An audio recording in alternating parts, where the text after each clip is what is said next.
Hello everyone and welcome to this Hearthside chat. My name is Frodan, I am the host of Hearthstone Grandmasters, but today I am joined by John Yang, Senior Game Designer, to talk about progression and achievements, one of the most anticipated things to come to Hearthstone ever. So John, talk to me about why we're here today.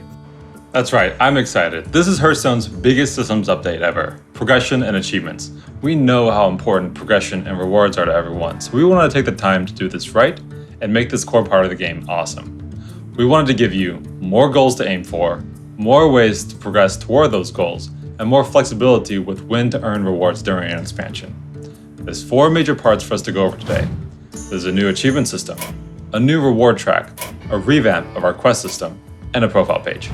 John, everything you're saying, I'm loving it as a longtime Hearthstone fan. Let's start off from the very beginning. Achievements, they're so cool with all the kinds of things that you can add to Hearthstone. So tell me how achievements are coming to Hearthstone. All right, so I love achievement hunting. I'm very excited for us to finally, at long last, add them to Hearthstone. As you can see, there are many categories of achievements, from gameplay to collection to modes and everything in between. One of my favorite categories is gameplay achievements, which are achievements that you can complete in a normal game of Hearthstone. Here you'll find achievements like resurrect 6 minions with Nazaf, or kill your opponent with Bassoon. These already look really fun. I can't wait to unlock them. I think people are wondering about other game modes as well, like Battlegrounds. Do you have gameplay achievements for them as well? We've got you covered. In the modes category, you'll find achievements for all of our future and existing game modes, including Battlegrounds. For example, control the amalgam while not playing as the curator, or place 30 hats on a single minion using Dancing Darrow. I don't think I've ever placed that many hats on a single minion as Dancing Darrow, but I certainly will try to now. Let's talk a little bit about other kinds of achievements, not just gameplay. What else do we have here today, John? There's also collection achievements. If you've ever wanted to track how much of a card set you've collected, you'll be able to see here.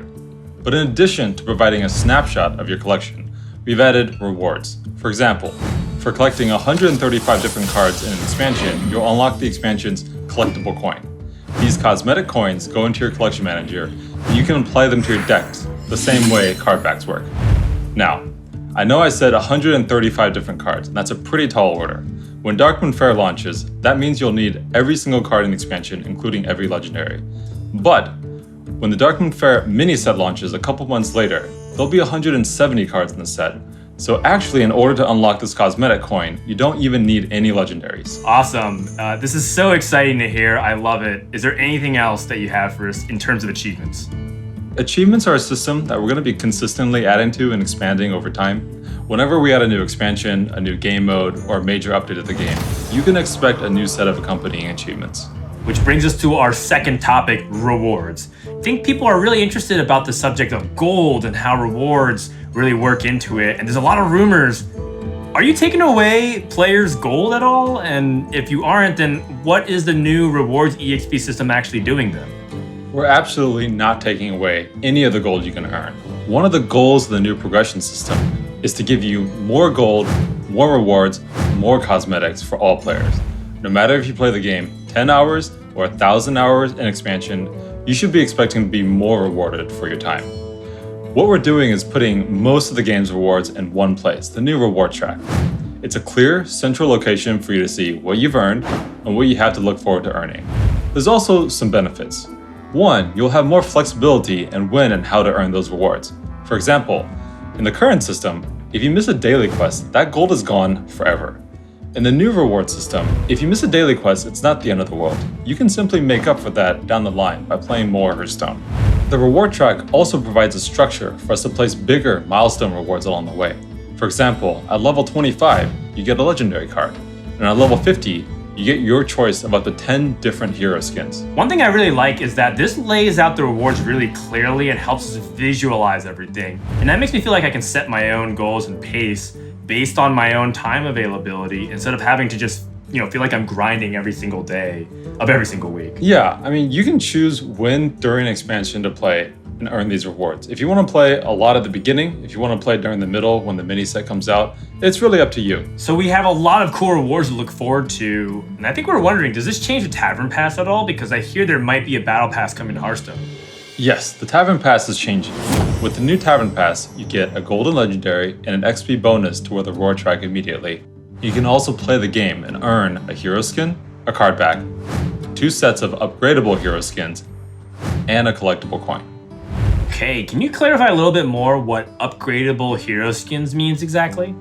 So upgradable hero skins are a set of 3 hero skins for the same hero, but they get increasingly awesome as you level them up. For example, he's pretty cool.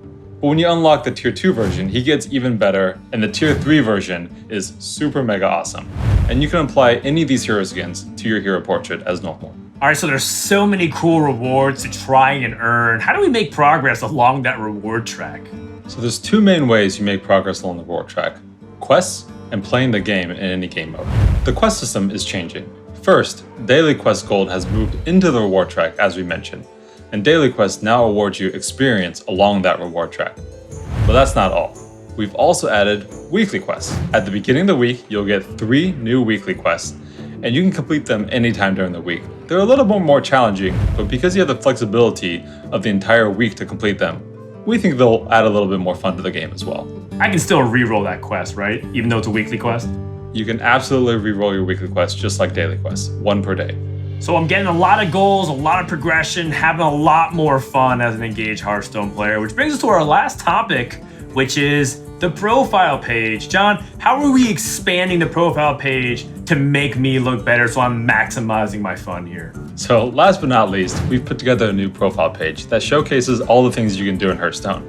On the first page, you can see your rank or rating in all of Hearthstone's different game modes, including duels, which we'll talk about soon. On the second page, you can see an overview of your class progress, including your levels for each class and your number of wins in Ranked or Arena. The profile page is a space we plan to continuously build on and expand in the future as we add more to the game. So this is not even the final version of that profile page. It'll continue to be iterated and we'll see even more cool stuff in the future, you think? Absolutely, this is not the final form. All right, John, well, this has been such a great time. I had one final overarching question. Philosophically, it felt like the Hearthstone team was pretty hesitant over the years to add these cool features despite being asked about it for a long time. So why now, John? I think Hearthstone team wants to do a lot more than we have time for. Last year, we prioritized building and launching Battlegrounds as soon as possible due to the team's excitement around auto battle and game modes. This year, we really wanted to focus on progression, achievements, and rewards because we know how important that is to all of our players. All right, I can't wait. It's going to be a great time. I'm super excited. And that does it for this edition of Hearthside Chat. For Frodan and John Yang, make sure to head over to playhearthstone.com for all the information, and we'll see you next time.